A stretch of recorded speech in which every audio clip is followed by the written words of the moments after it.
दोस्तों, भारत के इतिहास में ऐसे कितने ही महान योद्धा हुए हैं जो अपनी वीरता, विद्या और अटूट समर्पण के कारण आज भी याद किए जाते हैं। कुछ शिष्यों ने अपने गुरु द्वारा गुरु दीक्षा प्राप्त करके विद्या प्राप्त करी, तो कुछ ऐसे भी महान योद्धा हुए हैं जिन्होंने गुरु के बिना ही गुरु को पा लिया। जी हाँ मित्रों, आपने सही समझा।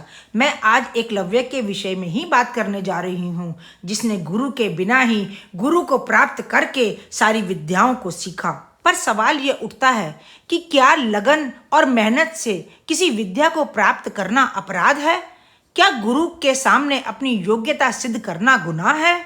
एक धनुर्धर से उसका अंगूठा मांग लेना क्या गुरु के लिए गुरु दक्षिणा उचित है? और अंगूठा गुरु दक्षिणा में देने के बाद में एकलव्य का क्या हुआ? जी हाँ मित्रों, यही प्रश्न एकलव्य के मन में भी उठा।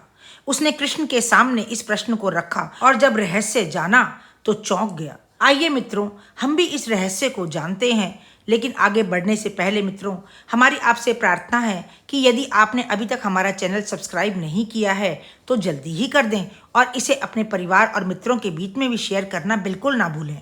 दोस्तों, हम में से बहुत लोग यह नहीं जानते कि एकलव्य की मृत्यु भगवान श्री कृष्ण के हाथों हुई थी और तभी एकलव्य ने कृष्ण से यह प्रश्न किया था, क्या गुरु के बिना ज्ञान अर्जित करना ही मेरा अपराध था? यह कथा है मित्रों उस बालक की जिसकी आंखों में बचपन से ही एक सपना था कि वह दुनिया का सबसे बड़ा धनुर्धर बने, परंतु ऐसा संभव ना हो सका।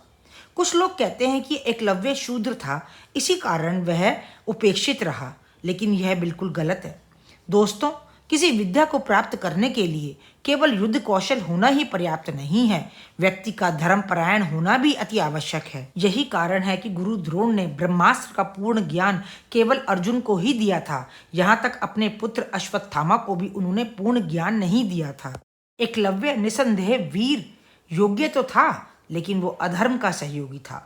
धर्मयुद्ध महाभारत में अधर्म का साथ देने के कारण ही भीष्म और द्रोण जैसे धर्मनिष्ठ व्यक्तियों को भी मृत्यु को प्राप्त होना पड़ा। एकलव्य से गुरु दक्षिणा में उसका अंगूठा प्राप्त करने के पश्चात प्रसन्न होकर द्रोण ने उसे इशारे से समझा दिया था कि कैसे तर्जनी और मध्यमा उंगली का प्रयोग करके प्रत्यंचा खींच करके वह अपनी विद्या का अभ्यास जारी रख सकता है।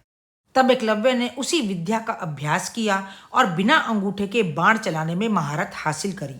आज आधुनिक युग में भी बाण के संधान के लिए कोई भी अंगूठे का प्रयोग नहीं करता, बल्कि तर्जनी और मध्यमा उंगली का ही प्रयोग करा जाता है। श्री कृष्ण आगे कहते हैं कि कंस के वध के पश्चात जब जरासंध ने 17 बार मथुरा पर आक्रमण किया, तब उनमें से एकलव्य तुम भी थे।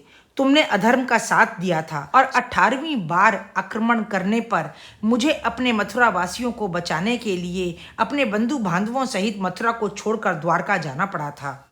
मार्ग में सभी ने प्रवर्षण पर्वत पर शरण ली थी, तो जरासंध ने उस पूरे पर्वत में आग लगवा दी थी। उस पर्वत में आग लगाने वालों में एकलव्य तुम भी थे।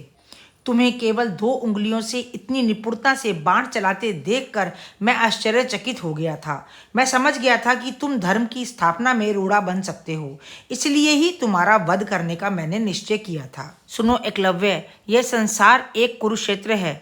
यहाँ सभी को अपनी मर्यादा में रहकर धर्म का पालन करना पड़ता है। गुरु दक्षिणा में अंगूठा मांगने से पूर्व गुरु द्रोण ने क्या तुमसे नहीं पूछा था कि तुम अपनी इस धनुर्विद्या का प्रयोग किस विषय में करोगे?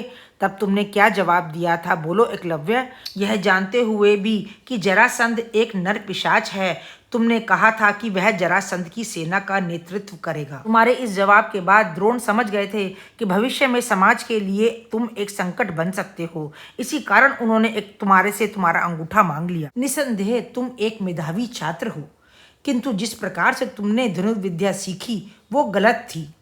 द्रोणाचार्य जब भी कुछ भी अपने शिष्यों को समझाते थे, सिखाते थे, तुम उसे पेड़ की आड़ में चोरी से सुनते थे और वन में जाकर उसका अभ्यास करते थे। क्या यह अनुचित नहीं था? सुनो एकलव्य, यह उत्तर केवल तुम्हारे लिए नहीं बल्कि आने वाले हर युग के लिए एक शिक्षा है। और विधि का विधान तो देखो, जिस गुरु ने तुम्हारा अंगूठा लेकर तुम्हें शस्त्रहीन करने का प्रयास किया, उसी गुरु का अंत भी महाभारत युद्ध के दौरान तब हुआ जब युद्ध काल में उनके पुत्र की मृत्यु का भय फैलाया गया। अर्थात हाथों में शस्त्र होते हुए भी, विद्यावान होते हुए भी उनकी विद्या कोई काम ना आई। जिस प्रकार एक पुत्र मोह के कारण उन्होंने तुम्हारा अहित किया, उसी पुत्र मोह के भ्रम में उनके प्राण गए। अर्थात जैसा कर्म वैसा फल, यही इस सृष्टि का अटूट नियम है। कृष्ण के वाक्य सुनकर एकलव्य को समझ आ गया था कि उसके साथ जो हुआ है वह अकारण नहीं था, वह उसके ही कर्मों का प्रतिफल था। तो मित्रों, आज की कहानी हमें सिखाती है कि यदि आपकी भक्ति और लगन सच्ची है तो कोई भी अन्याय, कोई भी बाधा आपको आपके लक्ष्य तक पहुंचने से नहीं रोक सकती। मित्रों, आपको आज का व्लॉग कैसा लगा मुझे कमेंट बॉक्स में अवश्य बताइएगा और हमारे चैनल को सब्सक्राइब करिएगा, लाइक का बटन प्रेस करिएगा। मिलते हैं अगले व्लॉग में, तब तक के लिए राम राम।